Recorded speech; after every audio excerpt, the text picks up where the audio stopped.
வாழ்க வையகம் வாழ்க வளமுடன். வாழ்க வையகம் வாழ்க வளமுடன். வாழ்க வையகம் வாழ்க வளமுடன். குரு வாழ்க, குருவே துணை.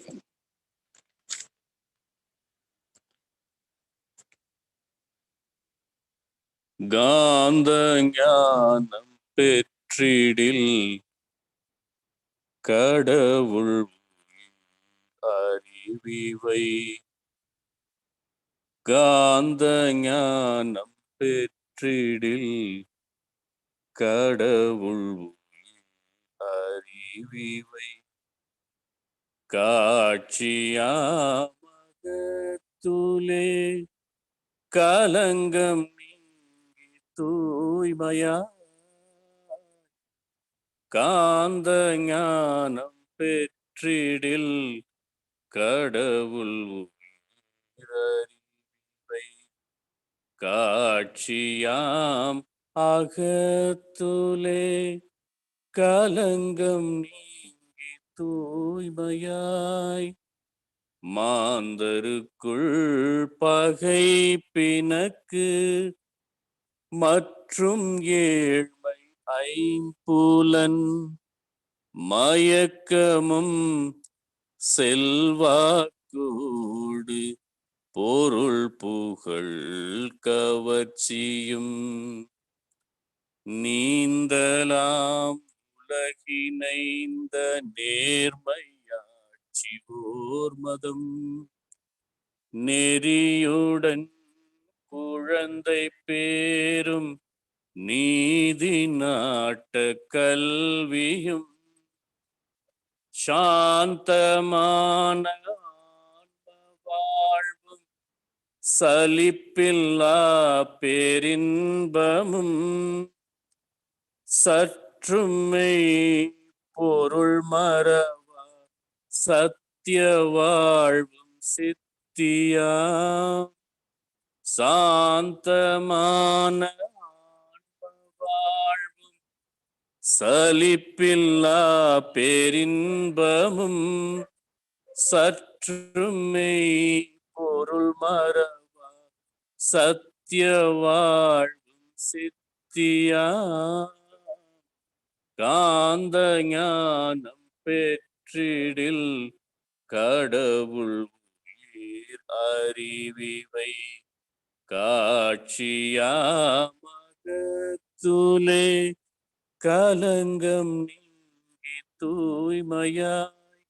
மாந்தருக்குள் பகை பிணக்கு மற்றும் ஏழ்மை ஐம்புலன் மயக்கமும் செல்வாக்கூடு பொருள் புகழ் கவர்ச்சியும் காந்த ஞானம் பெற்றிடில் கடவுள் அறிவிவை. காட்சியாமகத்துலே கலங்கம் நீங்கி தூய்மையா. ஐயத்தின் நீங்கித் தெளிந்தார்க்கு வையத்து வானம் நனியதுடைத்து என்பது தெய்வ புலமையினுடைய அருள்வாக்கு. கிட்டத்தட்ட 2500 வருடங்களுக்கு முன் இந்த மண் செய்த தவம் ஞானத்தினுடைய பேரொளியாய் இந்த தென் தமிழகத்தில் உதித்த அந்த மகானுடைய வரிசையில் வந்த அத்தனை மகான்களையும் மகரிஷி சொல்லுகிற அத்தனை குருமார்களையும் இந்த நேரத்திலே நினைவு கூறுகிறேன்.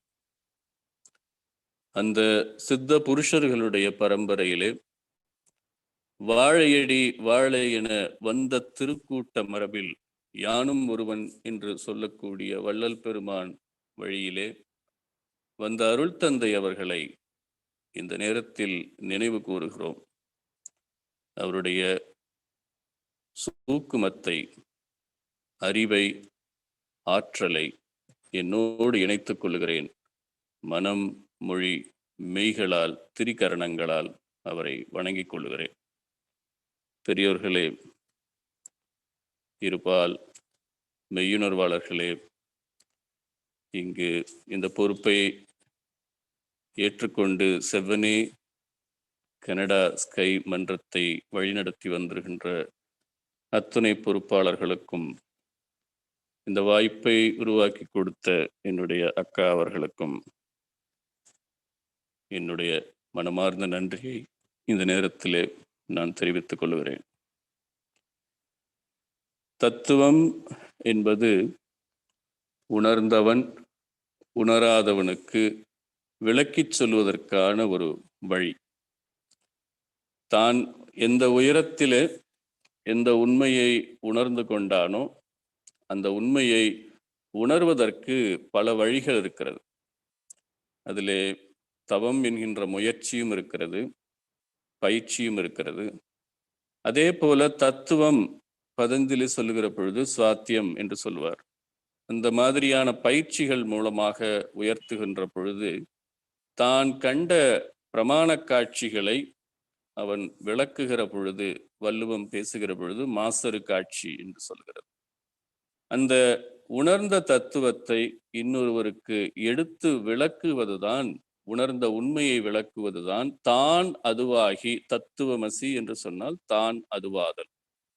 அப்படி தான் அதுவாகி உள்ளதை உணர்ந்த ஒன்றை இன்னொருவருக்கும் அந்த காட்சிக்கு, அந்த அனுபவத்திற்கு, அனுபூதிக்கு, உணர்வுக்கு உயர்த்துவதற்காக பெரியவர்களால் வரையறுக்கப்பட்டது தத்துவம். ஏன் தத்துவம் தேவைப்படுகிறது என்று கேட்டால், மனிதனுக்கு துன்பமில்லாது வாழ வேண்டும். அது எல்லா உயிர்களுக்கும் பொதுவான சாமியம். துன்பமில்லாமல் வாழ்வதுதான் எல்லா உயிர்களும் விரும்புகிறது. இன்பமாக வாழ வேண்டும் என்று விரும்புகிறது. அப்படி துன்பமில்லாமல் வாழ்கின்ற வாழ்க்கைக்கு எல்லா உயிர்களுக்கும் பொதுவாக இருந்தாலும், மனிதன் ஒருவனுக்கு மட்டும் தன் துன்பத்தை மட்டுமல்ல, இன்னொரு உயிரினுடைய துன்பத்தை உணரக்கூடிய பகுத்தறிவு, சிந்திக்கிற ஆற்றல், ஆறாவது அறிவு அவனிடத்தில் அமைந்திருக்கிறது. அப்படி அமைந்திருந்த பொழுதுதான் தன்னை போலவே இன்னொரு உயிரும் அதே துன்பத்தை அடைகிறது என்பதை தெரிந்து கொண்டான். பாருங்க, அறிவால விளங்கி கொண்டானே, உணர்வால புரிந்து கொண்டானே, அந்த இடத்திலே தான் விலங்கினத்திலே இருந்து மனிதன் வேறுபட்டான். அப்படி வேறுபட்ட இடத்திலேதான் அறம் என்கின்ற தன்மை மனித சமுதாயத்திலே மலர்ந்தது. பிற உயிர் உணர்தலாய் பெற்றிடும் சுக துக்க அளவினை உறவு கொண்டு உள்ளத்தால் யூகித்து மனித அறிவில் திருப்பம் பெற்றனால் அறம் தோன்றிற்று மதமாம், அதை வளர்த்தோர் பெயர்களினால் அதுவாயிற்று. இப்போ இன்னொரு உயிர் என்ன போலவே துன்பப்படுகிறது என்பதை, சுக துக்க அளவினை உறவு கொண்டு உள்ளத்தால் யூகித்து, நாம் சொல்லுகிறோமே இரண்டொழுக்க பண்பாடுல, அதுபோல துன்பப்படுகிற உயிரினுடைய துன்பத்தை போக்குகிற கருணை மனிதனுக்கு உணர்ந்து கொண்டான். துன்பத்தை போக்குவதற்கான வழிகளை உணர்ந்து கொண்டான். அங்கேதான் அறம் என்பது தோன்றிற்று. இந்த அறம் தோன்றிய பொழுது அதை உணர்ந்த பெரியவர்கள் இந்த துன்பத்திற்கான காரணங்களை தேடத் தொடங்கினார்கள். அந்த துன்பம் என்பது எங்கும் மனிதனாக அறிவை கொண்டு, சிந்தனை ஆற்றலை கொண்டு, பகுத்தறிவை கொண்டு இயற்கையை கூர்ந்து அறிந்த பொழுது துன்பம் தனியான ஒன்றாக இல்லை, ஆனால் இயற்கையோடு இயைந்து வாழக்கூடிய அந்த அறிவு தெளிவை, ஞானத்தை பெற்றுக்கொண்டால், அந்த இயற்கையிலே இருக்கக்கூடிய ரகசியங்களை உணர்ந்து கொண்டால், அந்த வாழ்வை துன்பமில்லாத வாழ்வாக மாற்றி, இன்பமான வாழ்வாக மாற்றிக் கொள்ளலாம் என்ற ஒரு தெளிவு வந்தது. சரி, இன்பம் வந்தது என்று சொன்னால் போதும் என்று மனிதனுக்கு நிறைவில்லை. இன்றைக்கு இன்பம், நாளைக்கும் இன்பம், அடுத்த வருடம், அடுத்த பிறவி. அப்போ இன்பம் தொடர்ந்த இன்பமாக இருக்க வேண்டும், அது நீடித்த இன்பமாக இருக்க வேண்டும், நிலைத்த இன்பமாகவும் இருக்க வேண்டும் என்று எங்கேயாவது இந்த நீடித்த, நிலைத்த, என்றுக்குமே இன்பமாய் உள்ளது எது என்று தாய்மான சுவாமிகள் சொல்லுகிறார்கள். அந்த என்றைக்கும் இன்பமாய் உள்ள ஒரு நிலைப்பாட்டை உணர முடியுமா என்று இயற்கையை உணரத் தொடங்கினான். அதிலேதான் அற ரகசியங்கள் இயற்கையிலே பொதிந்திருப்பதை உணர்ந்து கொண்டான். இயற்கையிலே அறம் என்று சொன்னால் எந்த ஒரு விசை ஆற்றலும் அதற்கு எதிரான ஆற்றலை, அந்த ஆற்றல் பன்முகம் பெற்று அவை விளைவுகளாக வருகின்ற ஒரு நியதியை, இயற்கை நியதியை புரிந்து கொண்டான். அந்த இயற்கை நீதியை புரிந்து கொண்டவன் தான் இந்த இயற்கையை, அதனுடைய பரிபூரணத்தை தெரிந்து கொண்டான். இயற்கை என்று சொல்லக்கூடிய சொல் அது விஸ்தாரமானது, விரிவானது. இயற்கை என்ற ஒரு வரியில, ஒரு வார்த்தையில சொல்லுகிறோம். ஆனா அதற்குள்ளாக இந்த பிரபஞ்சத்தினுடைய தோற்றம், இந்த பிரபஞ்சத்திலே நாம் காணுகின்ற இயக்கம், இந்த பிரபஞ்ச இயக்கத்திலே உருவாகின்ற மாற்றம், இந்த பிரபஞ்ச இயக்கத்தில் சேர்ந்து ஒரே வரியிலே நாம் அதை சொல்லுவோமேயானால் அதற்கு நாம் இயற்கை என்று பெயர் கொடுப்போம்.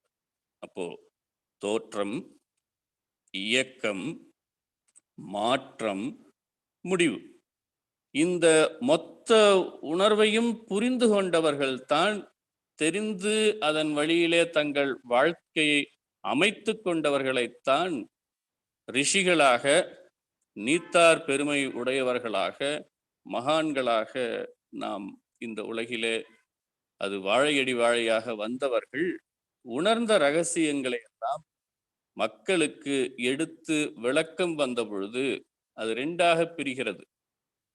இந்த உலகத்தை ரெண்டு பிரிவுகள், கடவுளை பற்றி, இயற்கையை பற்றி விவாதத்தில் இருக்கிறது, உங்களுக்கு தெரியும். ஒன்று ஆஸ்தீகம், இன்னொன்று நாஸ்தீகம். ஆஸ்தீகம் என்பவன் கடவுள் இருக்கிறது என்பதை ஏற்றுக்கொண்டு உலகத்தை மறுக்கிறான். நாஸ்திகன் என்று சொல்லுபவன் கடவுளை மறுத்து உலகத்தை ஏற்கிறான். ஆனால் ரெண்டுமே உண்மையினுடைய துவக்கம், ஆராய்ச்சியினுடைய துவக்கம். ஞானி என்பவன் யோகத்தினுடைய திருஷ்டியிலே, அவன் தன் அறிவினுடைய தெளிவிலே ரெண்டினுடைய பொதுமையை காணுகின்றான்.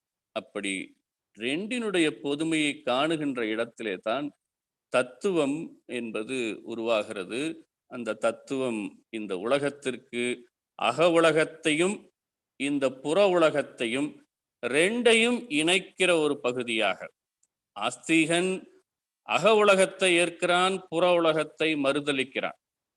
நாஸ்திகன் அக உலகத்தை மறுக்கிறான், புற உலகத்தை ஏற்கிறான். ஆனால் இந்த யோகத்தினுடைய முடிவாக வந்த மகான்கள், யோகம் என்றால் இணைதல், இந்த அக உலகத்தையும் புற உலகத்தையும் இணைக்கிறவர்கள் தான் சுவாமி சொல்வது போல எழில் உலகம் படைத்து எல்லா உயிர்களுக்கும் வழி வழியாக வாழ வாய்ப்பை நிரப்பி வைத்து ஒளிவிலா தொடராக உள்ளும் புறமும் ஊற்றாய் அழிவிலா பேரின்ப அறிவளையாய் திகழும் இன்ப ஊற்றாய் நிறைந்த இறைவா.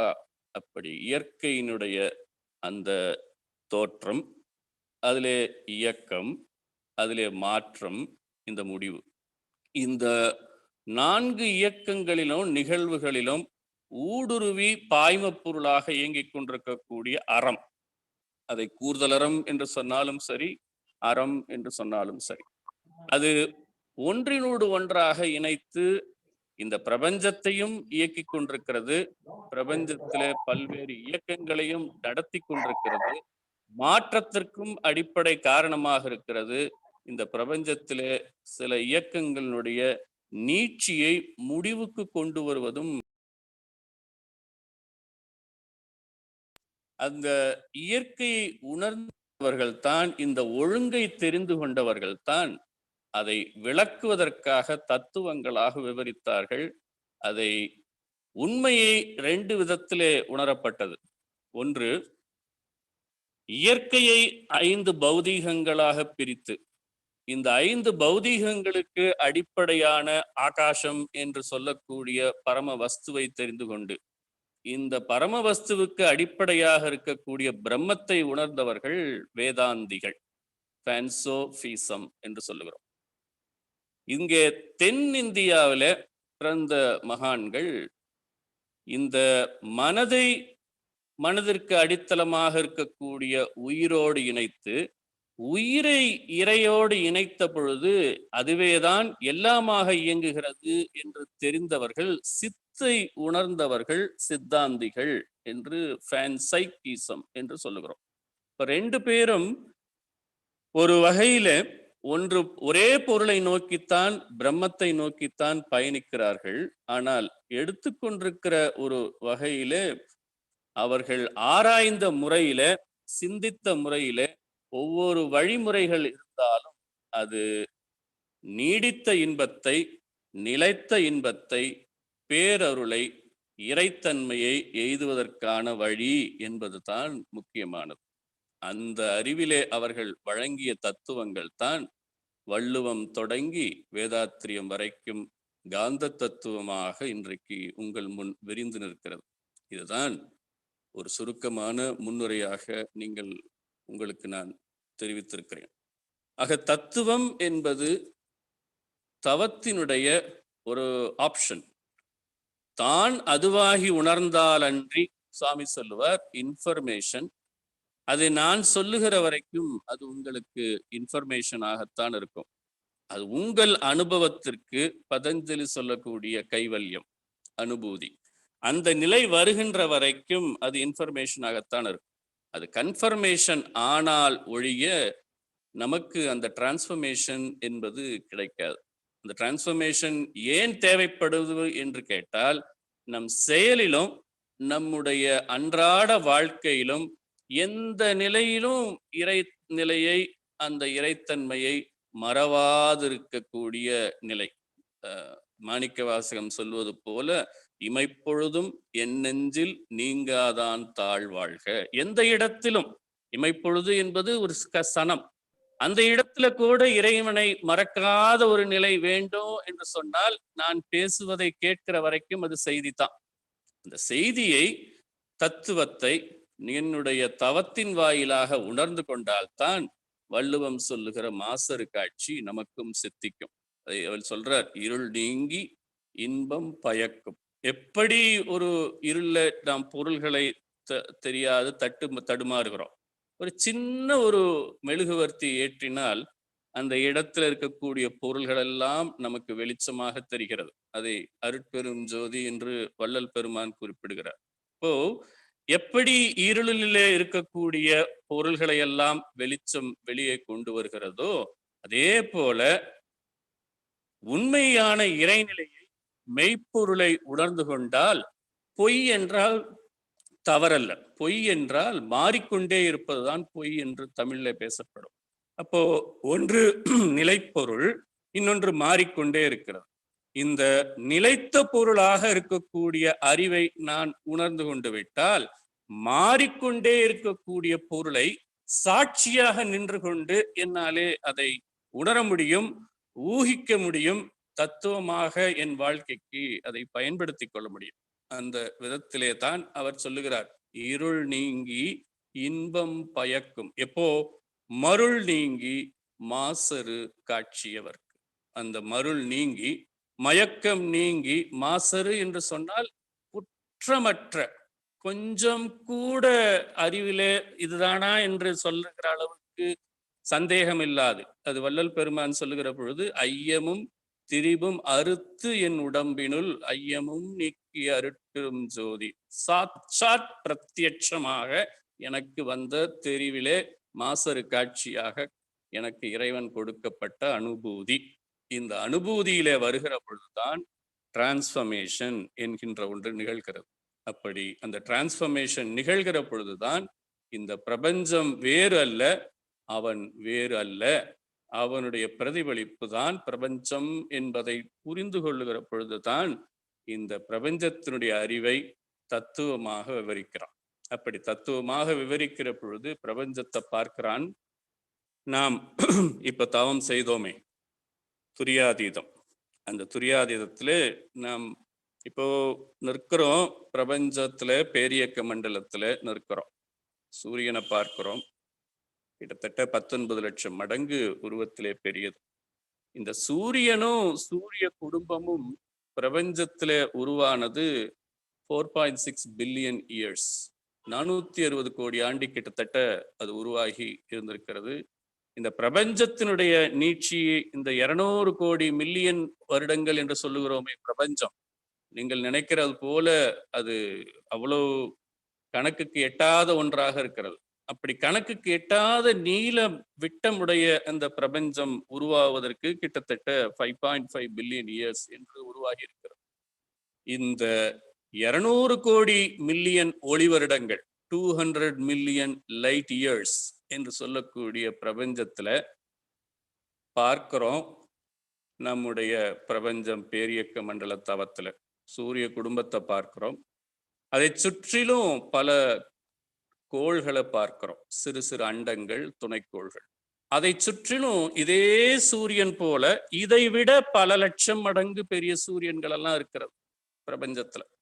அதெல்லாம் ஒரே கொத்து இயக்கமாக நடந்து கொண்டிருக்கிறது ஒரு கேலக்சி என்ற அடிப்படையில.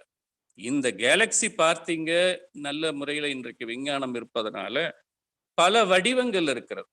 ஒவ்வொரு கேலக்சியும் ஒவ்வொரு வடிவம், ஜிக்ஸாக்லாம் என்று சொல்லுவோம். அந்த வடிவத்துல பல கொத்து நட்சத்திர மண்டலங்கள் இருக்கிறது. இந்த கொத்து நட்சத்திர மண்டலங்கள் இயங்கிக் கொண்டிருக்கிற இதை மொத்த உருவத்தை தான் பால்வெளி, மில்கி வே என்று சொல்லுகிறோம். இப்போ 19 லட்சம் மடங்கு பூமியை விட பெரியது சூரியன். அப்ப பூமி வெறுமனே 25,000 மைல் தான் சுற்றளவு இருக்கிறது. அதுல கிட்டத்தட்ட உங்களுக்கு 22% தண்ணீருக்கு போயிடும். 28% தான் நிலம். அந்த நிலம் கூட கடல் அங்கங்கு பொத்து கொண்டு நிற்கிறது தான், எரிமலைகள் வெளிப்பட்ட போது. இப்போ இந்த 28% சதுப்பு நிலம், அடர்ந்த காடுகள், வாழ முடியாத பிரதேசங்கள், பனிப்பிரதேசங்கள். அதுல கிட்டத்தட்ட 13% தான் உயிரினங்கள் வாழும். இதுலதான் இந்த 700 கோடி மக்கள் தொகையில வாழ்றோம். அதுல ஒரு கண்டம் ஆசியா கண்டம் 13%. அதுல ஒரு மூலையில ஒரு இந்தியா, அதுல ஒரு மூலையில நாங்க இருக்கிறோம். நீங்க இன்னொரு மூலையில கனடால வெஸ்டர்ன் கண்ட்ரில இருக்கீங்க. எங்கே? வெறுமனே 13%, வெறுமனே 25,000 மைல் சுற்றளவு. அதுவும் கிட்டத்தட்ட சூரியனை பார்க்கிற பொழுது ஒரு சின்ன அணுதான். நம் சூரியனே ஒரு அணுதான். நீங்க ஒரு யூனிவர்ஸ், அந்த கேலக்சியை பார்த்தால் டாட்டாக இருக்கிறது. இப்படி ஒரு அற்புதமாக பிரபஞ்சத்துல கிட்டத்தட்ட 460 கோடி ஆண்டுகள்ல நாம் வாழக்கூடிய ஆண்டுகள் எவ்வளோ? தூங்கி கண்மூடி கண் திறந்தால் போறோம் என்றது தான். ஒரு சனம் தான் நம் வாழ்க்கை, ஒரு ரிப்பிள், ஒரு சின்ன அலை தான் நம் வாழ்க்கை. அப்படி பார்க்கிற வாழ்க்கையை, இந்த வாழ்க்கையில அவர் பார்க்கிறார் ஒரு கவிஞர் இந்த பிரபஞ்சத்தை. இப்படி ஒரு அதிசயம் நம்மை சுற்றி நடக்கிறதே என்று அவர் கேள்வி எழுப்புகிறார். சூரியன் வருவது யாராலே? சந்திரன் திரிவதும் எவராலே? காரிருள் வானில் மின்மினி போல் கண்ணிற்படுவன அவையென்ன? பேரிடி மின்னல் எதனாலே? பெருமழை பெய்வதும் எதனாலே? யார் இதற்கெல்லாம் அதிகாரி? அதை நாம் அறிந்திட வேண்டாமோ? அது பாடிவிட்டு பூமிக்கு வர்றார். பூமியில் இருக்கிற உயிர்கள்லாம் பார்க்கிறார். ஒரு தாயினுடைய கருவுக்குள்ள எல்லா உயிர்கள், தாய் கருவுக்குள்ள இருக்கிற சிசுவை பார்க்கிறார். கண்ணில் தெரியா சிசுவை எல்லாம் கருவில் வளர்ப்பது யார் வேலை? எண்ணி பார்த்தால் இதற்கெல்லாம் ஏதோ ஒரு விசை இருக்கிறதென்றோ. நாம் சொல்லுகிறோமே யூனிஃபைட் ஃபோர்ஸ், அதை அவர் சொல்றார். எண்ணி பார்த்தார் இதற்கெல்லாம் ஏதோ ஒரு விசை இருக்கிறதென்றோ. அப்ப எல்லா உயிர்களுக்கும் கிட்டத்தட்ட 200 மில்லியன் ஒளி வருடங்கள் இருக்கிற பிரபஞ்சம், நான் கணக்குல நீங்க 100 விகிதம் கணக்கெடுத்தால் 95% வெளிதான். இதுல 5% தான் நாம் பார்க்கின்ற 200 மில்லியன் ஒளி வருடங்கள். நீங்க அப்ப கணக்கு எடுத்துக்கோங்க, சுத்தவெளியினுடைய கணக்கு. வெறும் 5% தான் நாம் பார்க்கிற 200, நாம் பார்க்கிற இல்ல, நம் ஒரு விஞ்ஞான அறிவுக்கு எட்டி இருக்கிற 200 மில்லியன் ஒளி வருடங்கள். அது ஒளி ஆண்டை வைத்து கணக்கிட்டு இருக்கிறோம்.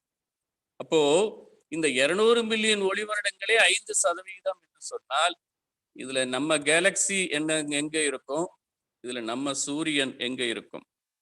இத பார்த்து ஆச்சரிய உணர்ந்த மகான்கள் ஒவ்வொரு பேரை சொல்லிட்டு போயிட்டாங்க. அதை சொல்றார். அல்லாஹ் என்பார்கள் சில பேர், அறநறி என்பார் சில பேர்கள், வல்லானவன் பரமண்டலத்தில் வாழும் தந்தை என்பார் சில பேர்கள். எதுவோ எப்படியோ இருக்கட்டும், சொல்லால் விளங்கா நிர்வாணம் என்று சில பேர் சொல்வார்கள். பௌத்தத்திலே அது நிர்வாண நிலை என்று பரிபூர்ணத்தை பேசுகிறார்கள். அப்போ எல்லாம் எப்படி பல பேசினாலும் ஏதோ ஒரு பொருள் இருக்கின்றது. அந்த பொருளை நாம் நினைத்தே அனைவரும் அன்பாய் குளவிடுவோம். யாரோ எவரோ எப்படியோ இயங்கினால் சரி, நாம் வாழ்கிற பொழுது வாழ்வை செம்மையாக, துன்பமில்லாது, மற்றவர்களுக்கு துன்பமில்லாது வாழ கற்றுக்கொள்வோம்.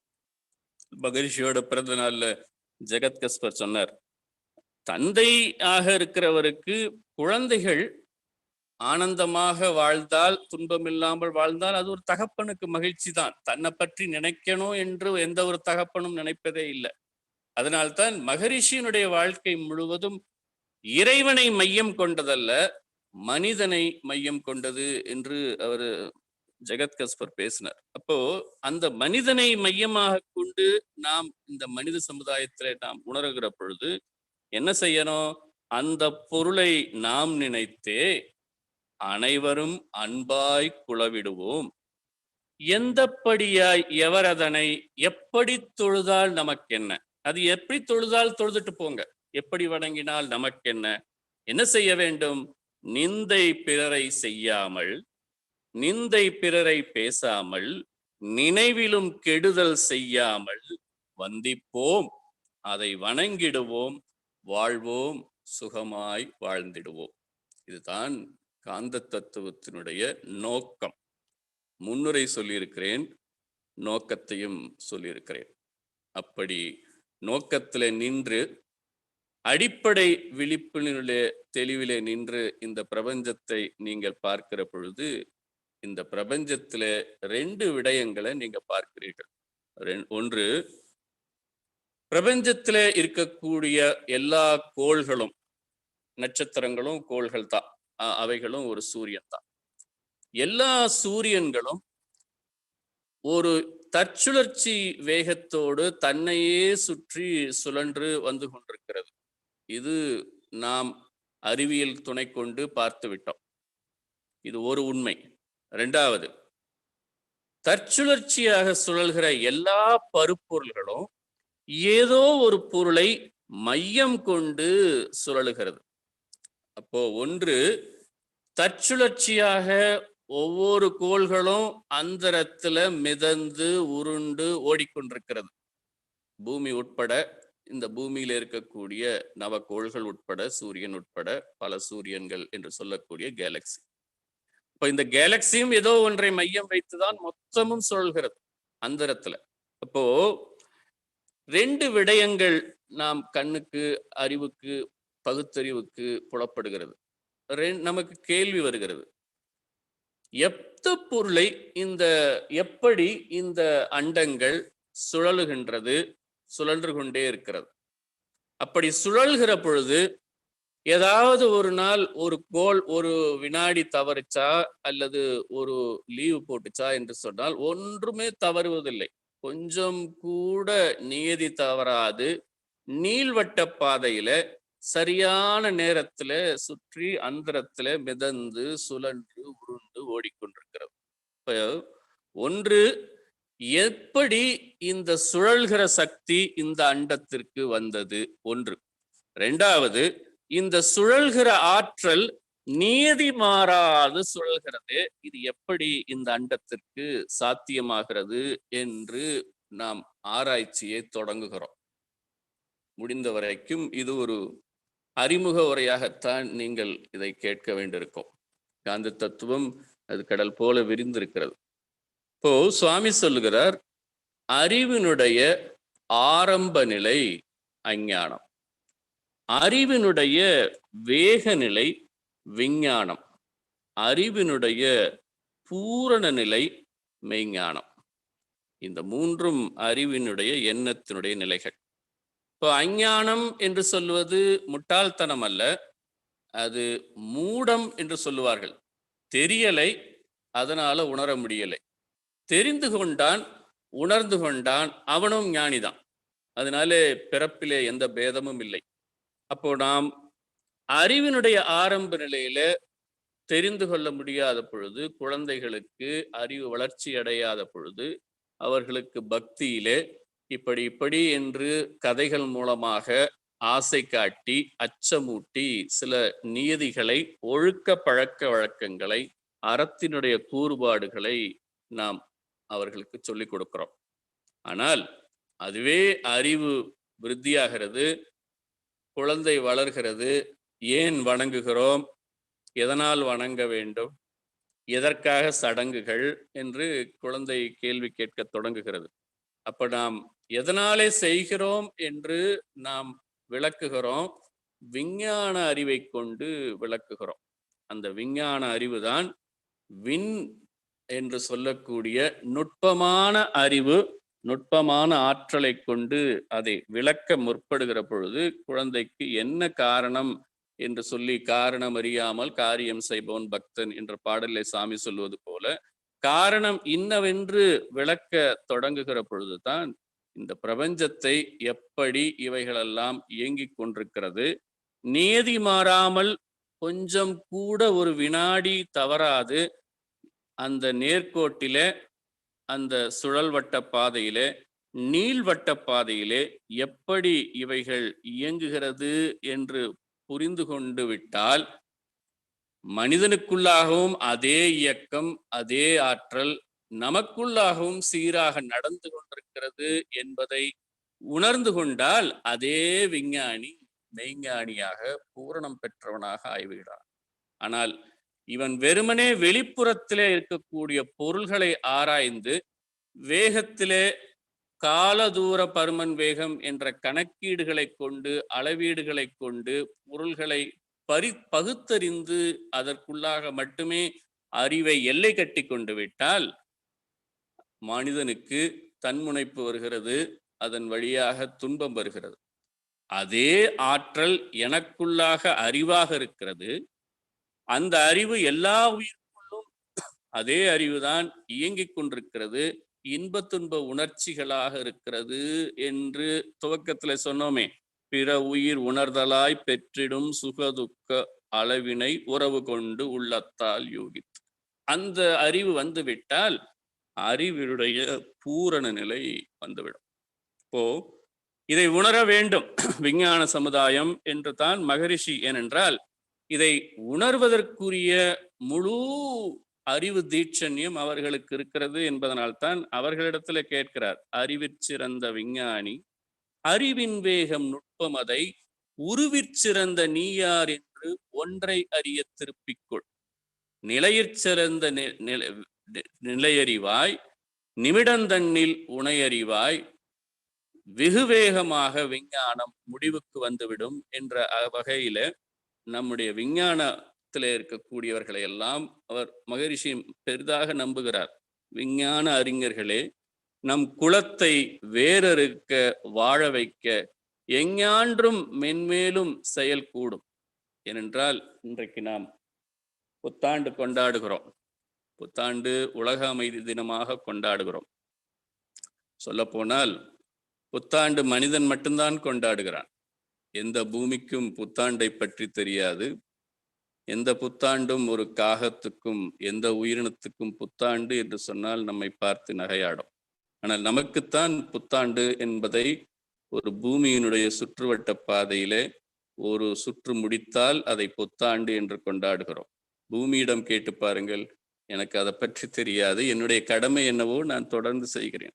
அந்த விழிப்பு நிலையிலே நின்றுதான் நாம் விஞ்ஞானிகள் எல்லாம் அவர் கேட்கிறார், அறிவில் நீங்கள் சிரிந்திருக்கிறீர்கள், விரிவான முறையிலே சிந்தித்திருக்கிறீர்கள், நீங்கள் தான் இந்த மனித குலத்தை வாழ வைக்க, வேறறுக்க, வாழ வைக்க முடியும்.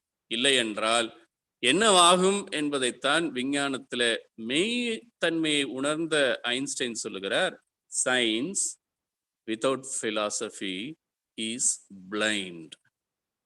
Philosophy without science is lame. நமக்கு ஒரு புத்தனும் வேண்டும், ஒரு ஐன்ஸ்டைனும் வேண்டும். புத்தர் போல ஏதோ ஒரு இடத்திலே இருந்து கொண்டு போதனை செய்வது மட்டுமல்ல, வாழ்க்கை இயற்கை வளத்தை வாழ்வினமாக மாற்றக்கூடிய விஞ்ஞானமும் இணைந்திருந்ததனாலே தான் நீங்கள் ஒரு மூலையில் இருக்கிறீர்கள், நாங்களெல்லாம் இன்னொரு இடத்துல இருக்கிறோம். ஆனால் உணர்வாலே இப்போ வாட்ஸ்அப்ல இணைந்திருக்கிறோம், ஜூம்ல இணைகிறோம். காரணம் விஞ்ஞானம். இப்போ இந்த விஞ்ஞான அறிவு தான் மனிதனை இணைக்கிறது என்று சொன்னால், மெய்ஞானத்திற்கு விஞ்ஞானம் இல்லாது போனால் அது நொண்டி, பெரிய விஷயங்களை சாதிக்காது. It becomes லேம். அதே போல மெய்ஞானம் இல்லாத விஞ்ஞானம் குருடு. அது குருட்டுத்தன்மை என்பது மிக துரதிர்ஷ்டவசமானது. அது அணுகுண்டை தயாரிக்கும், பேபி பாமை தயாரிக்கும், நாகசாகியை அழிக்கும், ஜெர்மன் லேப் என்று சொல்லக்கூடிய பல நாடுகளை எல்லாம் அழித்துவிடும்.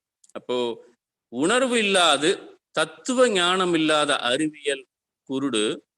அதே போல அறிவியல் இல்லாத தத்துவ ஞானம் நொண்டி. ஆக நாம் இதற்கு இடையிலே தான், நாம் ரெண்டையும் பேலன்ஸ் பண்ணுகிற இடத்திலே தான் மகரிஷி அவர்கள் இரண்டையும் இணைக்கிறார். காந்த தத்துவம். காந்த தத்துவம் என்பது விஞ்ஞானத்திற்கும் மெய்ஞானத்திற்கும் இடையிலே இணைப்பாக இருக்கக்கூடிய 3 மறைபொருள்கள் விடுபட்டு போயிருக்கிறது. இந்த 3 மறைபொருள்கள் விடுபட்டிருக்கின்ற இடத்தை இணைப்பது தான் காந்த தத்துவம். மற்றவைகள் எல்லா தத்துவங்களுமே, பௌதீக தத்துவம், உயிரின தத்துவம் எல்லாமே நம் ஆதி காலங்களிலே இருந்து பார்க்கிற பொழுது எல்லா பெரியவர்களும் அதை வழி வழியாக பாடியிருக்கிறார்கள். வேதம் அவைகள் சொல்லி வழங்கிய பொழுது பௌதீகத்தை ஒளி வடிவமாக, வாய்வடி மொழியாக வகுத்து கொடுத்தது. அதன் பிறகு வருகிறார் வியாச முனிவர்.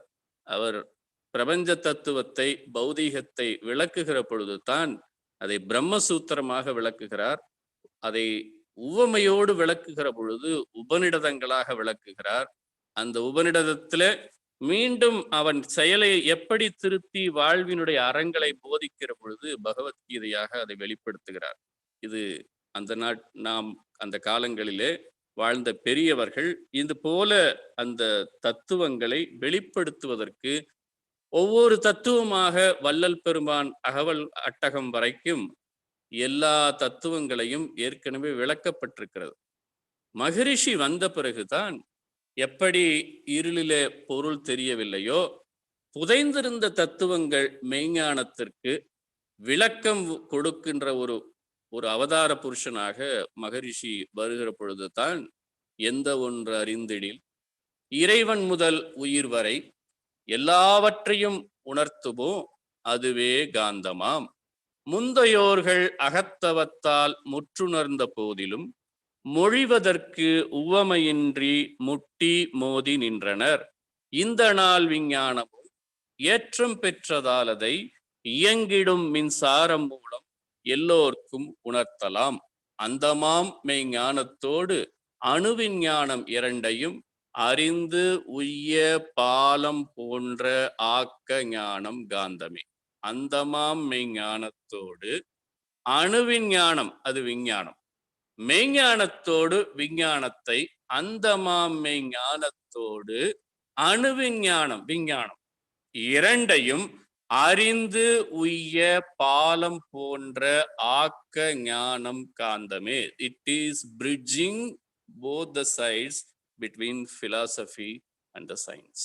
அப்போ பிரபஞ்சத்தை பார்க்கிறோம், விஞ்ஞான அறிவு கொண்டு பார்க்கிறோம். விஞ்ஞான அறிவில இந்த பிரபஞ்சத்தை விளக்குகிற பொழுது அவர்கள் வெளிப்படுத்துகிற உண்மை, 3 உண்மைகள் நீங்க மனதில் வைத்துக் கொள்ளுங்க. ஒன்று, ஆற்றல் எப்பொழுதும் சம அளவில் இருக்கக்கூடிய ஒன்று. Energy is constant. ஆற்றல் என்பது மாறாதது. நம் வேதாத்திரியத்தில் சொன்னால் பற்றாயிருப்பு. ஒரு ஆற்றல் என்பதை நாம் அழிக்கவோ அல்லது உருவாக்கவோ முடியாது. It always remains. Energy can be neither created நார் டிஸ்ட்ராய்ட். ரெண்டாவது. மூன்றாவது, one form of energy can be converted into another form of energy. ஆற்றலினுடைய ஒரு தன்மையை, ஒரு ஆற்றலை, for example mechanical energy can be converted into electrical energy, electrical energy can be converted into mechanical. அதாவது ஆற்றலினுடைய ஒரு தன்மையை இன்னொரு ஆற்றலாக நம்மாலே மாற்ற முடியும். இது நம்முடைய தத்துவ ஆராய்ச்சிக்கு அடிப்படை. இந்த உண்மையை மனதிலே தேக்கிக் கொண்டு இப்ப நாம் பிரபஞ்சத்துல பொருள்கள் எப்படி இயங்குகிறது என்று பார்த்தால், எல்லா பருப்பொருள்களும் விஞ்ஞானம் விளக்கிவிட்டது. எதனால் ஆனது? அணுக்களால் ஆனது. அப்போ அணுக்கள் எதனால் ஆனது என்று பார்க்கிற பொழுது இன்றைக்கு விஞ்ஞானமும் தெளிவாக சொல்லுகிறது, ஆற்றல் துகள் என்று சொல்லக்கூடிய இயக்கத்தாலே உருவானது. ஆற்றல் துகள் என்று சொல்லக்கூடிய எனர்ஜி பார்ட்டிகள், அதை நாம் இப்போ டஸ்ட் பார்ட்டிகள் என்று காந்த தத்துவத்திலே சொல்லுகிறோம். அப்ப அது எப்படி இயங்குகிறது என்று சொன்னால், அதுவும் சுழன்று கொண்டே இருக்கிறது. ஒரு மையக்கருவை மையம் வைத்து சுற்றி சுழன்று வந்து கொண்டே இருக்கிறது. இப்ப நாம் அந்த ஆற்றல் துகள் என்ன என்று நம் அறிவை கொண்டு பார்த்தால், ஏனென்றால் 3 மறைபொருட்கள் கருவிகளை கொண்டோ காலதூர பருமன் வேகத்தை கொண்டோ கணிக்க முடியாது. ஒன்று இறைநிலை, இரண்டாவது டஸ்ட் பார்ட்டிகல் என்று சொல்லக்கூடிய இந்த பரமாணு நிலை, மூன்றாவது காந்தம். இந்த மூன்றுமே கருவிகளுக்கும் காலதூர பருமன் வேகம் என்கின்ற கணக்கீடுகளுக்கும் அப்பாற்பட்டு இருப்பதாலே உள்ளுணர்வு கொண்டு மெய்யறிவாலே உணர முடியும் என்று நம் பெரியவர்கள் வைத்ததுதான் பிரமாணங்கள். அந்த பிரமாணங்கள்ல வருகிற பொழுது ஆகம பிரமாணம், கருதல் அளவை பிரமாணம் என்றெல்லாம் வரும். இது கருதல் அளவை பிரமாணத்துல உள்ளுணர்வினுடைய அடிப்படையில, அதை அனுபவத்தினை அடிப்படையில தவத்திலே நின்று மகரிஷி உணர்ந்து கொண்ட பொழுது அது அலையாகத்தான் இருக்கிறதே ஒழிய பொருளாக இல்லை. ஒவ்வொரு இறைத்துகளும் அலை வடிவத்திலே அது இயங்கிக் கொண்டிருக்கிறதே ஒழிய பொருளாக இல்லை. அப்போ அலையையும் அறிவாலே கழிக்கிற பொழுது அது என்னவாக இருக்கும்? நிலையாக மாறி போய்விடும். இப்ப 2 விஷயங்கள் தான் பிரபஞ்சத்திலே.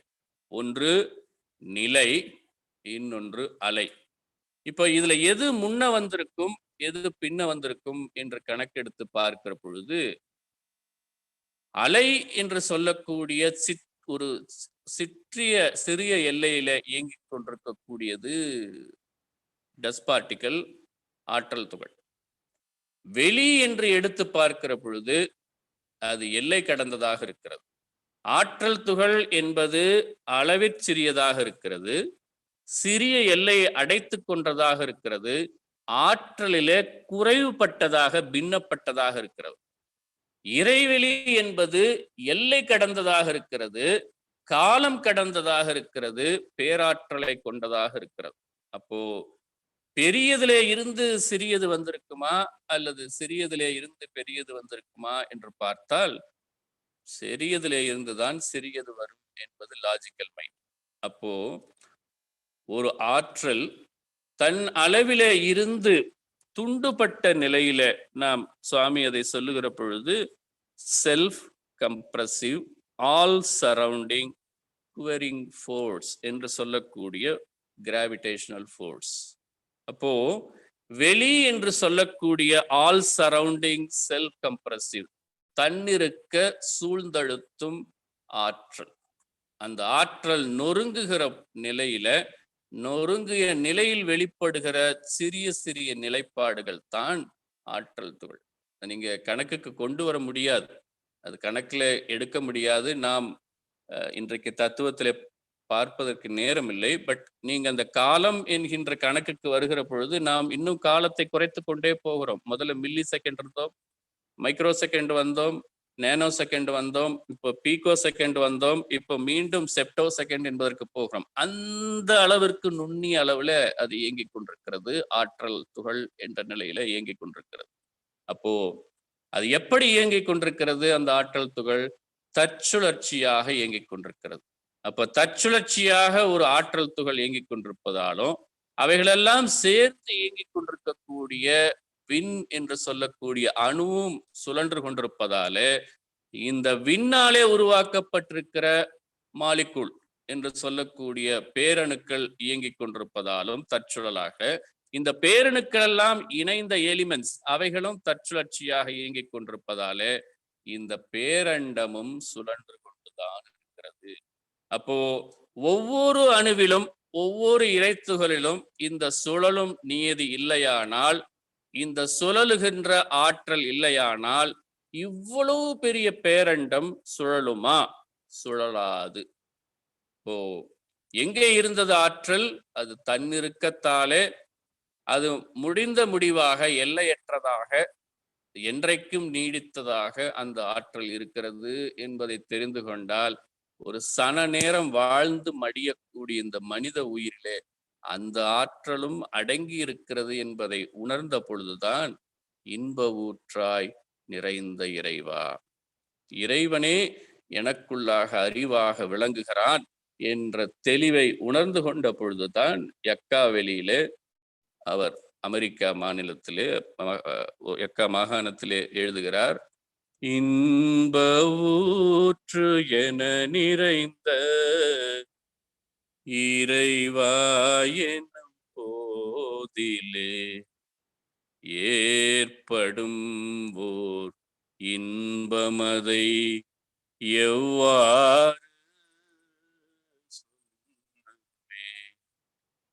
நன்மை தரும் நவகோள்கள் நட்சத்திர கூட்டம் நானகத்தே காணுகின்றேன் நடனமாடும் காட்சியாய், நானகத்தே காணுகின்றேன் நடனமாடும் காட்சியாய், உன் பெரிய பெரியக்க உவமையற்ற ஆற்றலால் உலகங்கள் அத்துணையும் உருளுதே கொத்து போல், உலகங்கள் அத்துணையும் உருளுதே கொத்து போல், தன்மயமாய் தானதுவாய் தவறிடாது இயங்கும் உன் தன்மை தீரம் என்ன என்ன தவமது ஆனந்தமே, உன் தன்மை தீரம் என்ன என்ன தவமது ஆனந்தமே, இன்ப ஊற்று என நிறைந்த இறைவா எனும் போதிலே ஏற்படும் ஓர் இன்பமதை எவ்வாறு சொல்லுவே. எதை பாரதி எத்தனை கோடி இன்பம் வைத்தாய் இறைவா என் இறைவா, வெட்ட வெளியாய் அறிவாய் வேறுபல சக்திகளை கொட்டு முகிலாய் அணுக்கள் கூடி பிரிவதுவாய் தூளவணுக்களாய் சூக்குமமாய் சூக்குமத்துச் சாலவும் நுண்ணியதாய் தன்மையலான் தானாகி என்று பாடுகிறார்.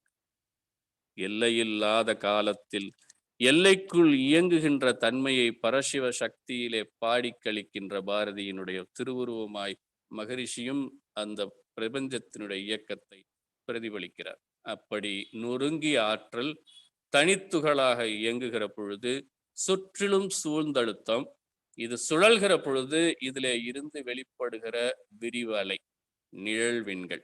அந்த நிழல்விண்கள் தான் மீண்டும் சுத்த வெளியிலே அது மையத்திலே ஈர்ப்பாற்றலாக சுற்றிலும் சூழ்ந்தழுத்தும் ஆற்றலாக இருக்கிறது. ஆக இறைவெளி ஈர்ப்பு ஆற்றல் வெளியிலே இருந்து வெளிப்பட்ட சுழலலையிலே இருந்து விரிவலை அது தள்ளும் ஆற்றலாக பிரதிகர்ஷணமாக செயல்படுகிறது. அப்படி ஒன்று ஈர்ப்பு ஆற்றல், இன்னொன்று தள்ளும் ஆற்றல். ஒன்று ஆக்கர்ஷணம், இன்னொன்று பிரதிகர்ஷணம் என்கின்ற பொழுது அந்த நிழல்விண்கள் எந்த அளவிலே நின்று சுத்த வெளியாக மாறுகிறதோ, கரைகிறது என்று சொல்லுகிறோம். கரைகிறது என்று சொல்லுவதை விட அந்த விண்ணாக வெளிப்படுகிற ஆற்றல் மீண்டும் பேராற்றலாக உருமாற்றம் பெறுகிற வரைக்கும் வெளிப்படுகிற ஆற்றல் தான் காந்தம். அந்த காந்தம் தான் எல்லாவற்றிற்கும் மூலமாக பிரபஞ்சத்தினுடைய இயக்கத்தை எல்லாம் நடத்தி கொண்டிருக்கிற ஒரு ஆற்றலாக உணர்ந்தவர்கள் தான் அவைகள் எல்லாவற்றிலும் இறைவன் வழிநடத்துகிறான் என்று சொல்லுகிற பொழுது ஒவ்வொருவரும் ஒவ்வொரு முறையிலே பாடினார்கள். அதை சுந்தரர் பாடுகிறார்.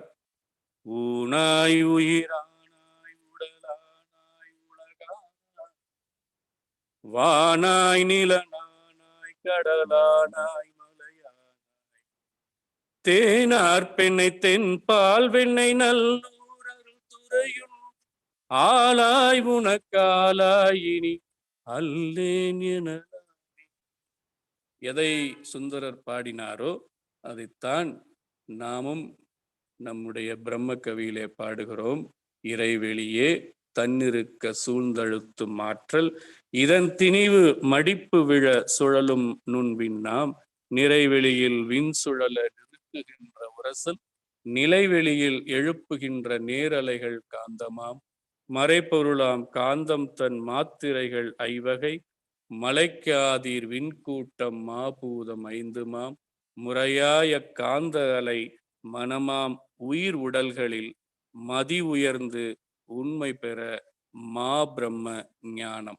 அந்த மதி உயர்ந்து அந்த மாபிரம்ம ஞானத்தை புரிந்து கொண்டவர்களுக்கு வானம் என்பது மிக அருகில் இருக்கிறது, அவர்களுக்கு ஞானம் என்பது அவர்கள் கையிலே இருக்கிறது என்பதை நம் தெய்வப்புலமை விளக்கிச் சொல்வதுதான் ஐயத்தின் நீங்கி தெளிந்தார்க்கு வையத்து வானம் நனியதுடைத்து என்ற அந்த தெய்வ புலமையும் அந்த தெய்வ புலமையின் வழியிலே வந்த நம் அருள் தந்தை அவர்களையும் மீண்டும் ஒரு முறை வணங்கி இந்த அளவிலே காந்த தத்துவத்தினுடைய ஒரு அறிமுக வகுப்பாக இதை இந்த அளவிலே பூர்த்தி செய்கிறேன்.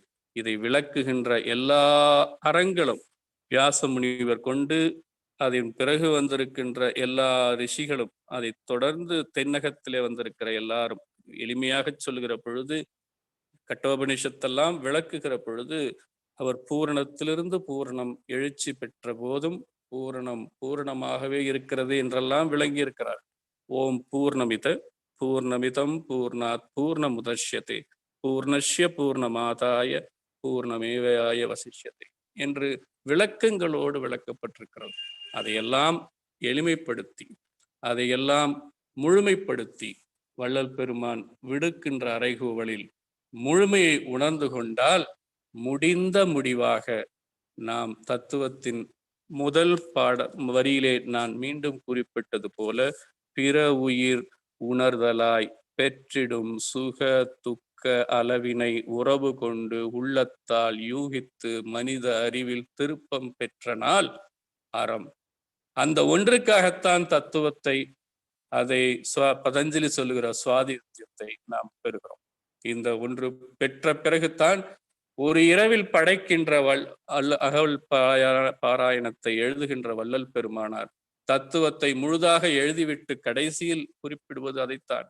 உலகினில் உயிர்களுக்குறும் இடையூறலாம் விலகனி அடைந்து விளக்குக மகிழ்க சுத்தசன் மார்க்க சுகநிலை பெருக உத்தமன் ஆக்குக ஓங்குக என்றனை போற்றினின் பேரருள் போற்றினின் பெருஞ்சீர் ஆற்றலின் ஓங்கிய அருட்பெரும் ஜோதி என்ற அருட்பெருஞ்சோதி பெருமையுடைய பேரருளை அந்த எல்லோருக்குள்ளும் அமைதியாக வீற்றிருக்கிற அந்த பேரறிவை நான் வணங்கிக் கொள்ளுகிறேன்.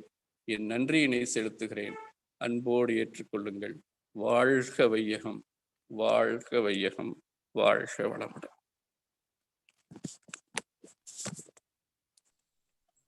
வாழ்க வளமுடன். மிக்க நன்றிகள் ஐயா. அற்புதமான சிந்தனை உரையை தந்திருக்கின்றீர்கள். காந்த தத்துவத்தை பற்றி அறிய வந்த நமக்கு அது ஒரு கடல். அதனுடைய முன்னுரை மட்டும்தான் இன்று வழங்க முடியும் என்ற அடிப்படையிலே மிக ஆழமாக அந்த முன்னுரையை நமக்கு இன்று தந்திருக்கின்றீர்கள். தத்துவத்திலே குளித்து அதை முழுமையாக விளங்கி அதிலே கூறி தளர்த்து ஐயா இருக்கின்றார் என்பதை இந்த முன்னுரை நமக்கு எடுத்து காட்டுகின்றது. இந்த காந்த தத்துவத்தை பற்றி பல வருடங்கள் நாம் செலவழித்து படிக்க வேண்டும் என்ற ஒரு விளக்கத்தை ஐயா என்று நமக்கு தந்திருக்கின்றார்கள். மிக அற்புதமான சிந்தனை ஐயா. இப்பொழுது அன்பர்களுடைய கேள்வி பதில் அல்லது கருத்துக்களுக்கு செல்வோம். அன்பர்கள் கைகளை உயர்த்தி இப்பொழுது ஐயாவுடன் உங்களுடைய கலந்துரையாடலை நினைக்கலாம். அதுக்கு முன்பாக அரிச்செல்வி அம்மா அவர்கள் இணைந்திருக்கின்றார்கள். அம்மா ஒரு சில வார்த்தைகள் கூறுமாறு அன்பிருக்கின்றோம்.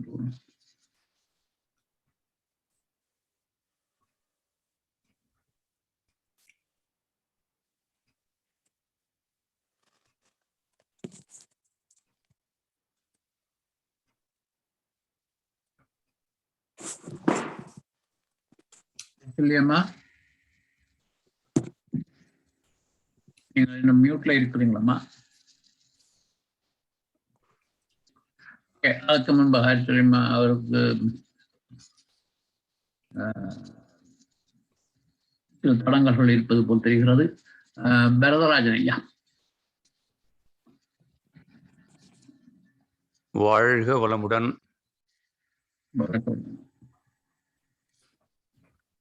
ஒரு அற்புதமான ஒரு அரிய வாய்ப்பு இன்றைக்கு கிடைத்தது. சக்தி சரவணன் அவர்களுக்கு எனக்கு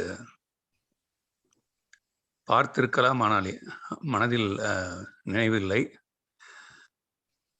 சேலத்தில் உலகநாதன் ஐயா அவர்களோடு உறவாடிய போது ஏற்பட்ட மகிழ்ச்சி இன்று எனக்கு கிட்டியது. அந்த குரல் வளம், தமிழ் வளம் அத்தனையும் அவர் மகனாகிய சக்தி சரவணன் அவர்களிடம் வெளிப்பட்டது மிகவும் கேட்பதற்கும் நினைப்பதற்கும் மகிழ்ச்சியாக இருக்கிறது. ஒரு காந்த தத்துவம் என்பது ஒரு வேதாத்திரியத்திற்கு உள்ளே இருக்கக்கூடிய அன்பர்கள் அதை கொஞ்சம் சில பேர் ட்ரை சப்ஜெக்ட் என்று சொல்வார்கள். ஆனால் அதுதான் மூலப்பிரதானம். அது தெரிஞ்சா அது எல்லாம் மற்றதெல்லாம் புரிஞ்சிடும் அப்படின்னுன்றத தெரிஞ்சிக்காம சொல்ற சும்மா ஒரு லைட்டர் வீண்ல சொல்றது அது.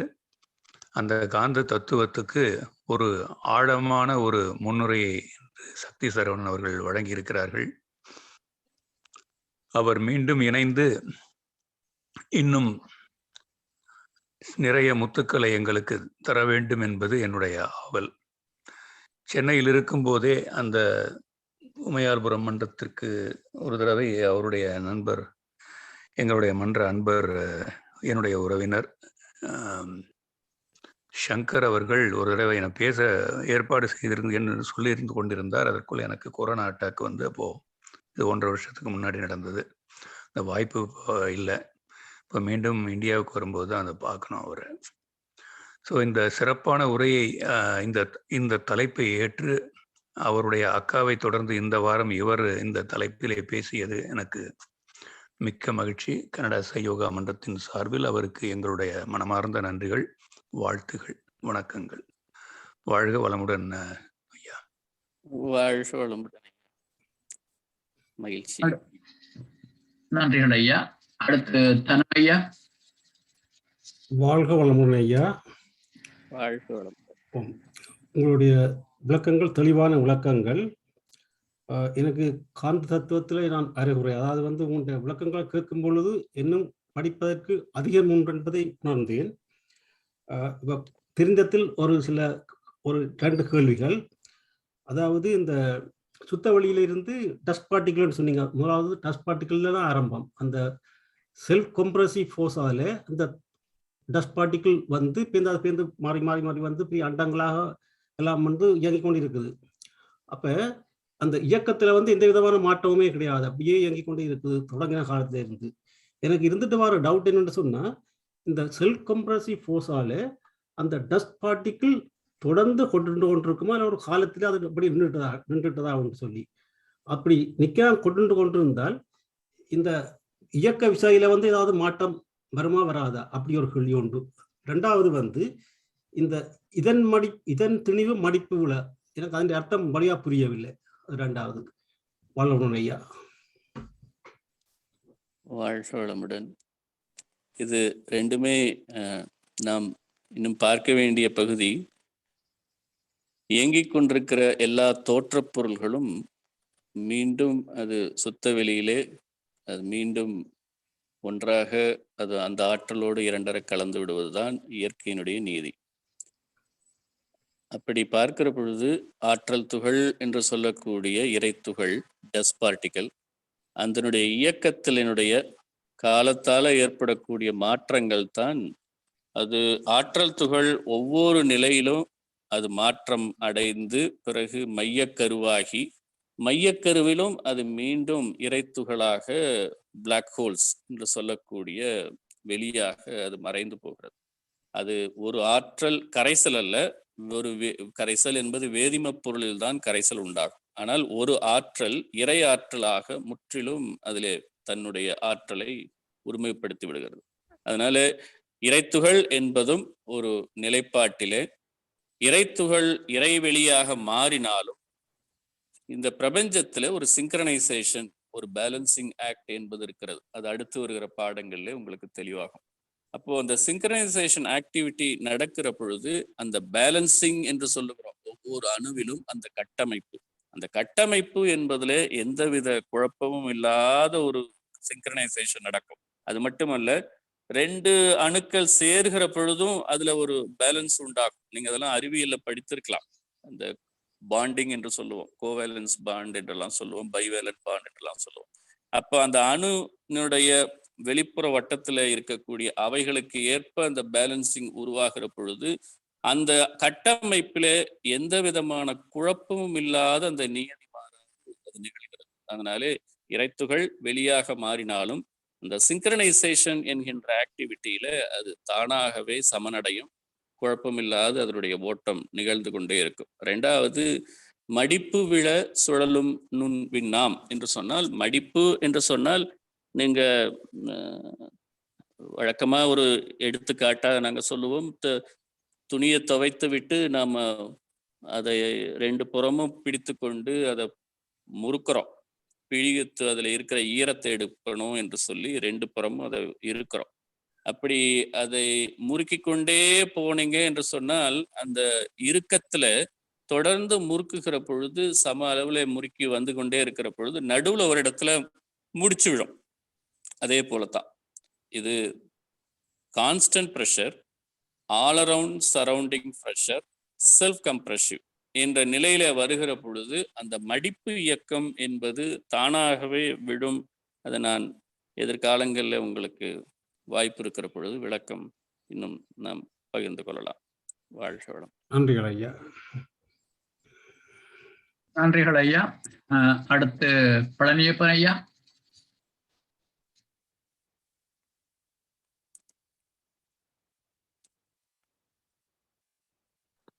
ஐயா வணக்கம். ஆமா. ரொம்ப அருமையான பேச்சு. ஆமா. ஐயா இதுல ஆமா, நீங்க பேசும்போது ரொம்ப ஒரு பிரமிப்பா இருந்துச்சு. சூரியனோட அளவையே நம்மளால இமேஜின் பண்ணி பார்க்க முடியல. அதுக்கப்புறம் அத சுத்தி உள்ளது இதே மாரி பல சூரியன்கள். ஆமா. அந்த அளவுக்குலாம் திங்க் பண்றதுக்கு இன்னும் அந்த நிலைமைக்கு போகல ஐயா. ஆனா சுருக்கமா அணுவ பத்தி பல பேராசிரியர்கள் பேசியிருக்காங்க. நம்ம மன்றத்துல அடிக்கடி பேசுறோம். அத பத்தி கொஞ்சம் கொஞ்சம் புரியுது. பட் நம்மளோட லைஃப்ல அணுவ புரிஞ்சுகிட்டு அதுக்கப்புறம் என்ன பண்றது? அது நம்ம அணுங்கிறது என்னன்னு தெரியுது. சோ அப்ப அது புரிஞ்சுட்டா அவ்வளவுதானா? ஒண்ணும் அதுக்கு அடுத்த நிலை என்னய்யா? கேள்வி என்னால இன்னும் சரியா யூகிக்க முடியல. ஒரே ஆஹ் அதாவது குழப்பமா இருக்கு ரொம்ப. அதாவது அணுங்கிறது என்னங்கிறது தெரிஞ்சுக்கிட்டோம். சோ அத லைஃப்ல இம்ப்ளிமெண்ட் பண்றதா அல்லது அதுக்கு அடுத்த லெவல் என்ன அப்படிங்கிறது என்னன்னு புரியல. இம்ப்ளிமெண்ட் என்பது, அதாவது ஒன்று தத்துவம் என்பது உண்மை. அந்த உண்மையை என்ன சொல்லுவோம், ட்ரூத் என்று சொல்லுவோம் சயின்ஸ்ல, அல்லது ஒரு பிரின்சிபல் என்று சொல்லுவோம். அந்த தத்துவத்தை எப்ப செயல்படுவோம் என்று சொன்னால், அது ஒரு அப்ளிகேஷன் என்ற நிலையில அதை பயன்பாட்டுக்கு வருகிற பொழுதுதான் அதனுடைய உண்மை வெளிப்படும். இப்போ ஒன்று பண்பாடு, இன்னொன்று பயன்பாடு. அப்ப பண்பாட்டிலே நீங்கள் பார்க்கிற பொழுதுதான் தத்துவம் உங்களை பண்படுத்தும். அது ஏதோ நமக்கு அந்த பண்பாட்டினுடைய அடிப்படையில தான் உயரணும், அதை உயர்த்துவதற்கு தான் தத்துவம் என்பதனால்தான் சுவாமி சொல்கிறார், வித்தை என்றால் பிரம்ம வித்தை உயர்வதாகும் என்று சொல்லிக்கொண்டே வருகிற பொழுது, தத்துவத்தின் முடிவான தானேயான தனையறிந்த வித்தை அது தர்க்கம் வேண்டாம். அந்த உண்மையை நீங்க வேற வகையில விவாதிக்க வேண்டாம். நீங்களே உணர்ந்து கொண்டால் பண்படுதல் வந்துடும். நீங்க பண்படுதல் வந்து விட்டால், உண்மையை உணர்ந்து கொண்டு விட்டால், அப்ளிகேஷன் பயன்பாட்டுக்கு வெளிப்படும். உங்க பண்பாட்டு, உங்களுடைய பழக்க வழக்கங்கள். சுவாமி சொல்கிறாரே, உணவிலே எளிமை, உழைப்பிலே கடுமை, நடையில் கண்ணியம், நல்லோர் பண்பு. இது போன்ற அறம் சார்ந்த செயல்பாடுகள் நம்முடைய செயலிலே வெளிப்படும். அது வெளிப்படுவதுதான் நாம் உணர்ந்து கொண்டோமா என்பதற்கு அத்தாட்சி. அதனால குழப்பம் என்பது தத்துவம் விளங்கி கொள்வதற்குத்தான் ஆரம்பத்தில் இருக்கும். அது உள்ளத்தை பண்படுத்துகின்ற வகையில வந்து விட்டால் போதும். அதுதான் ஆரம்பத்திலையும் நாம் சொன்னோம், இன்ஃபர்மேஷன், அதன் பிறகு அதை கன்ஃபர்மேஷன் பண்ணுகிறோம். அது தொடர்ந்து நீங்கள் பயிற்சியில கேட்டுக்கொண்டே வருகிற பொழுது ஒரு நாள்பட நாம் அதில் நாங்கள் ரொம்ப நாள் இருப்பதனால எங்களுக்கு அது விளங்கி இருக்கலாம். உங்களுக்கும் அதே போல இன்னும் நாட்கள் செல்ல செல்ல விளக்கமாகும். அப்படி விளங்கி கொண்டால் நீங்களும் மற்றவர்களுக்கு விளக்குகிற அளவு தெளிவு பெற்று விட்டீர்கள் என்று சொன்னால், அது எதுல வெளிப்படும் என்று சொன்னால், பயன்பாட்டிலே, உங்களுடைய குணத்திலே, உங்களுடைய செயல்பாட்டிலே அது விளக்கமாக வெளிப்படும். ஐயா பயன்பாட்டிலங்கிறது மத்தவங்களுக்கு உடலுக்கோ மனதுக்கோ துன்பம் தராமல் உபயோகமா செயல்பாடுகள்ல அதே அதே ஒழுக்க உணர்வு, அதே நியதி மாறாமல் எப்படி இறை செயல்படுகிறது என்று தெரிந்து கொண்டோம், அந்த செயலுக்கேற்ற விளைவுதான் துன்பமாக வருகிறது என்பதை புரிந்து கொண்டும், அதை அனுபூதியாக நீங்கள் தவத்தில் உணர்கிற பொழுது ஒழுக்கம் என்று சொல்லக்கூடிய அற உணர்வு உங்களுக்கு இயல்பாக வந்துவிடும். நன்றி ஐயா, நன்றி. Thank you much. நன்றிகள் ஐயா. அடுத்து வெற்றி செல்வன் ஐயா.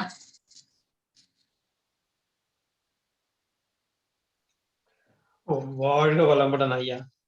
உங்களோட பேச்சு அது என்ன சொல்றதுங்க, நான் ரொம்ப நாளா எங்களுக்குள்ளேயே நாங்க ஆராய்ச்சி பண்ணிக்கிட்டு இருந்ததெல்லாம் ஒரு கிறிஸ்டல் கிளியரா புரிய வச்சிருக்கீங்க. எனக்கு ஒரு சின்ன ஒரு லேமன் ஒரு பெர்சன் மாதிரி தான் எனக்கு இந்த ஒரு டவுட் இருக்குங்க. நான் கெமிக்கல் பேக்ரவுண்டுங்க. அதனால நான் இந்த சின்ன சின்ன விஷயத்துல இந்த சின்ன வயசுல இருந்து இந்த அணுக்கள்லாம், உதாரணத்துக்கு இப்ப சுவாமிஜி சொல்றாங்க இல்லைங்களா, அதாவது நிலையாற்றல் ஒண்ணு இருக்கு, அதுலேருந்து நீங்க அதை இன்னும் நல்லா விளக்கி சொன்னீங்க. அதாவது ஒரு துணியை அது ரெண்டு பக்கமும் இருக்க இருக்க அதுல ஒரு முடிச்சு வர்ற மாதிரி அதுல இருந்து உருவாகிறது தான் ஒரு ஆற்றல். ஆனா அடுத்த ஸ்டேஜ், உதாரணத்துக்கு ஒரு எலக்ட்ரான் வச்சுக்கோங்களேன். அப்ப அந்த எலக்ட்ரான் கிட்டத்தட்ட இப்ப ஒரே ஸ்பீடா இல்லாம, ஆனா ஒவ்வொரு இப்ப ஹைட்ரஜன் ஆட்டத்துல அந்த எலக்ட்ரான் ஸ்பீடு ஒரு மாதிரி இருக்கு. இப்ப அதையோட கொஞ்சம் பெரிய என்ன ஒரு ஆக்சிஜன்ல வந்து இன்னும் கொஞ்சம் சின்னதா இருக்கு. அது யுரேனியம்னா இன்னும் கொஞ்சம் பெருசா, இன்னும் கொஞ்சம் அந்த ஸ்பீடு குறையுது இல்லைங்களா? அதுவும் எனக்கு ஒரு டவுட்டு. அப்புறம் இன்னொன்னு வந்து இப்ப சூரியன்ல இருந்து வெடிச்சு சிதறினதுன்னா, இப்ப மார்ஸ் வந்து சின்னதா இருக்குன்றதால அது ரொம்ப வேகமா ஓடி வருது பாருங்க. கிட்டத்தட்ட ரொம்ப ஒரு 680 நாள் எடுத்துக்குது. அதே இந்த சூரியன் வந்து இன்னும் கொஞ்சம் குறைச்ச நாள்லயே அத வந்துடுதுங்க. இப்ப அதே மாரி புளூட்டோலாம் இன்னும் கொஞ்சம் அதிக நாள் எடுக்குது பாருங்க. அது எப்படி வந்து அந்த இப்ப ஒண்ணுலேருந்து உருவானதுன்னா, அதுக்குள்ள எப்படி அந்த மாற்றம் வந்து ஒரு துல்லியமா க அது எப்படி இருந்தா அது ஒண்ணும் பிரச்சனை இல்லாம இருக்கும். அது மாரி நடக்குதுங்க. இத ஜஸ்ட் எனக்கு ரொம்ப நாள் இந்த கேள்வி எனக்குள்ளே இருக்கு. அத கொஞ்சம் விளக்க முடியுங்களா ஐயா? நன்றி. இது 2மே அ நீண்ட வகுப்புக்குரியது. அது ஆக்சுவலா ஒரு வார்த்தையில சொல்லணும்னா சிங்க்ரனைசேஷன் தான். அந்த சிங்க்ரனைசேஷன் ஆக்டிவிட்டி வர்ற பொழுது, நீங்க சொல்லக்கூடிய வேதிமப் பொருள்கள்ல அ சுழற்சியினுடைய விகிதாச்சாரம் மாறுபடும். மாறுபடுவது என்பது, அதுல ஒவ்வொரு உங்களுக்கு தெரிந்தது தான். அதுல இருக்கக்கூடிய அணுவினுடைய எண்ணுக்கும் சரி, அதனுடைய எடைக்கும் சரி, வித்தியாசம் வரும்.